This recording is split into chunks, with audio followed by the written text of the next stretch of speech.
क्रम तारों तले जिंदगी।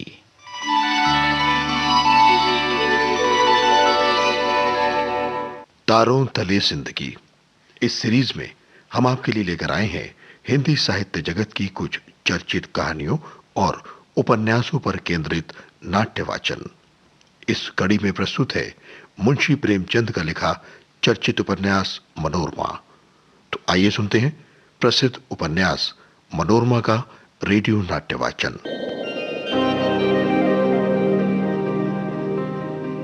मुंशी वज्रधर सिंह का मकान बनारस में है।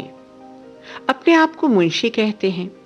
बहुत छोटे पद से तरक्की करते करते आपने अंत में तहसीलदारी का उच्च पद प्राप्त कर लिया था। हालांकि आप उस महान पद पर 3 मास से अधिक नहीं रहे और उतने दिन भी केवल एवज पर रहे, पर आप अपने को साबिक तहसीलदार लिखते थे। मोहल्ले वाले भी उन्हें खुश करने के लिए तहसीलदार साहब कहकर ही बुलाया करते थे। ये नाम सुनकर आप खुशी से अकड़ जाते थे, पर पेंशन केवल 25 रुपए मिलती थी। इसीलिए तहसीलदार साहब को बाजार हाट खुद ही करना पड़ता था। घर पे 4 प्राणियों का खर्च था। एक लड़की थी, एक लड़का और एक स्त्री। लड़के का नाम चक्रधर था।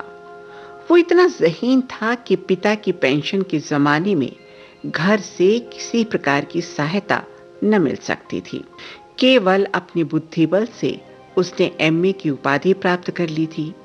मुंशी जी ने पहले से ही सिफारिशें पहुंचाना शुरू कर दी थी। दरबारदारी की कला में वो बहुत निपुण थे।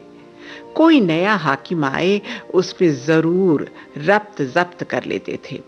लेकिन जब परीक्षा का नतीजा निकला और मुंशी जी ने चक्रधर से कमिश्नर के यहाँ चलने को कहा, तो उन्होंने जाने से साफ इनकार कर दिया। मुंशी जी ने त्योरी चढ़ाकर पूछा, क्यों, घर पर बैठे तुम्हें नौकरी मिल जाएगी? चक्रधर, मेरी नौकरी करने की इच्छा नहीं है। आजाद रहना चाहता हूं, बिल्कुल आजाद रहना चाहता हूं मैं। वज्र, आजाद रहना था, अरे तो एमए क्यों पास किया? उस दिन से पिता और पुत्र में आए दिन बम छक मची रहती थी।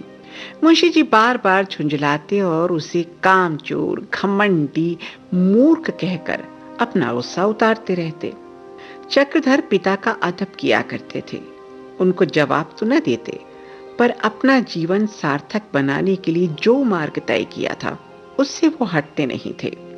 उन्हें यह हास्यास्पद महसूस होता था कि आदमी केवल पेट पालने के लिए आधी उम्र पढ़ने में लगा दे। विद्या को जीविका का साधन बनाते उन्हें लज्जा लगती थी। वो भूखों मर जाते, लेकिन नौकरी के लिए आवेदन पत्र लेकर कहीं नहीं जाते। विद्या अभ्यास के दिनों में भी वो सेवा कार्य में अग्रसर रहा करते थे, और अब तो इसके सिवा उन्हें कुछ सूझता ही नहीं था। दोनों की सेवा और सहायता में जो आनंद और आत्म गौरव था, वो दफ्तर में बैठकर कलम घिसने में कहाँ मिलता। मुंशी वज्रधर ने समझा था, जब वो भूत इसके सिर से उतर जाएगा, शादी ब्याह की फिक्र होगी, तो अपने आप ही नौकरी की तलाश में दौड़ने लगेगा। लेकिन जब 2 साल गुजर गए और भूत न उतरा, तो एक दिन उन्होंने चक्रधर को खूब जोर से फटकारा। चक्रधर अब पिता की इच्छा से मुंह नहीं मोड़ सके। उन्हें अपने कॉलेज में ही कोई अच्छी जगह मिल सकती थी, लेकिन वो ऐसा कोई धंधा करना चाहते थे जिससे थोड़ी देर रोज काम करके वो अपने पिता की मदद कर सकें। संयोग से जगदीशपुर के दीवान ठाकुर हरिसेवक सिंह को अपनी लड़की को पढ़ाने के लिए एक सुयोग्य और सच्चरित्र अध्यापक की जरूरत पड़ी। उन्होंने कॉलेज के प्रधान अध्यापक को इस विषय में एक पत्र लिखा। उन्होंने चक्रधर को उस काम पर लगवा दिया। काम बड़ा जिम्मेदारी का था, किंतु चक्रधर इतने सुशील, इतने गंभीर और इतने संयमी थे कि उन पर सबको पूरा विश्वास था। मनोरमा की उम्र अभी 13 वर्ष से अधिक नहीं थी, लेकिन चक्रधर को उसे पढ़ाते हुए बड़ी झेप होती थी। एक दिन मनोरमा वाल्मीकि ये रामायण पढ़ रही थी। उसके मन में सीता की वनवास पर एक शंका हुई। वो इसका समाधान करना चाहती थी। उसने पूछा, मैं आपसे एक बात पूछना चाहती हूँ। चक्रधर ने कातर भाव से कहा। क्या बात है? मैं जानना चाहती थी, रामचंद्र जी ने सीता को घर से निकाला तो वो चली क्यों गई? और जब रामचंद्र ने सीता जी की परीक्षा ले ली थी और अंतःकरण से उन्हें पवित्र समझते थे, तो केवल झूठी निंदा से बचने के लिए उन्हें घर से निकाल देना कहाँ का न्याय था?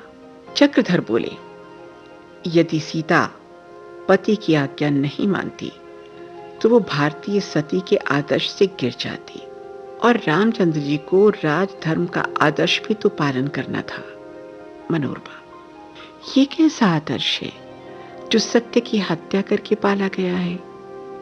ये आदर्श नहीं, चरित्र की दुर्बलता प्रतीत होती है।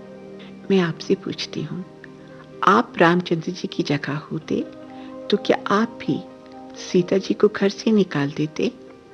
चक्रधर बोले, नहीं, मैं तो शायद नहीं निकालता। मनोरमा ने कहा, आप निंदा की जरा भी परवाह नहीं करते? चक्रधर, नहीं, मैं झूठी निंदा की परवाह नहीं करता। मनोरमा की आंखें खुशी से चमक उठी, प्रफुल्लित होकर बोली, यही बात मेरे मन में थी। उस दिन से मनोरमा को चक्रधर से कुछ स्नेह सा हो गया। जब उनके आने का समय होता वो पहले ही आकर बैठ जाती और इंतजार करती। अब उसे अपने मन के भाव प्रकट करते हुए संकोच नहीं होता था। ठाकुर हरि सेवक सिंह की आदत थी कि पहले 2-4 महीनों तक नौकरों का वेतन ठीक समय पर नहीं देते, पर ज्यों-ज्यों नौकर पुराना होता जाता था उन्हें उसके वेतन की बात भूलती ही जाती थी। चक्रधर को भी इधर 4 महीने से कुछ नहीं मिला था। न वो आपसे देते थे और न चक्रधर स्वयं मांगते थे। उधर घर में रोज तकरार होती थी। आखिर एक दिन चक्रधर ने विवश होकर ठाकुर साहब को एक पुर्जा लिख कर दिया और अपना वेतन मांगा। ठाकुर साहब ने पुर्जा लौटा दिया। व्यर्थ की लिखा पड़ी कि उन्हें फुर्सत ही नहीं थी। जो कुछ कहना हो वो आकर कहे। चक्रधर शर्माते हुए गए और बहुत कुछ शिष्टाचार के बाद रुपए मांगे। ठाकुर हंसकर बोले, वाह बाबूजी वाह, आप भी अच्छे मौजी जीव हैं। 4 महीने से वेतन नहीं मिला और आपने एक बार भी नहीं मांगा। आपको तो अब महीने महीने अपना वेतन ले लेना चाहिए था। अब सोचिए, मुझे एक मुश्त देने में कितनी असुविधा होगी। चलिए खैर छोड़िए, 10-5 दिन में रुपए मिल जाएंगे। चक्रधर कुछ नहीं कह सके। लौटे तो मुंह पर घोर निराशा छाई हुई थी। मनोरमा ने उनका पुर्जा अपने पिता के पास ले जाते हुए राह में पढ़ लिया था।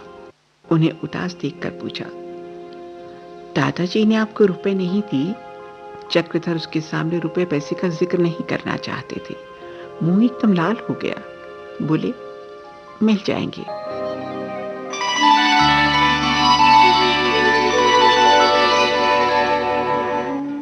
तारों तले जिंदगी क्रम में अभी आप सुन रहे थे मुंशी प्रेमचंद के लिखे उपन्यास मनोरमा का रेडियो नाट्य वाचन।